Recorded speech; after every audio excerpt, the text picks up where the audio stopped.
mukminun anu bakal dibere surga iya anu kasipatanku 8 sifat geus moal misleuk jelema iman ka Allah ka Kangjeng Rasulullah kasipatanku 8 sifat nu bakal dicaritakeun di dieu geus surga 100%. Ulah cangcaya jadi ayat tanda-tanda ayat ciri-ciri jelema ahli surga di dunia kene katempok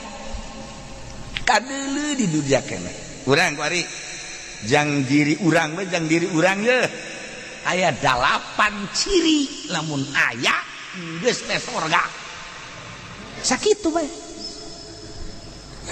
ya Allah ya Allah nomor kahiji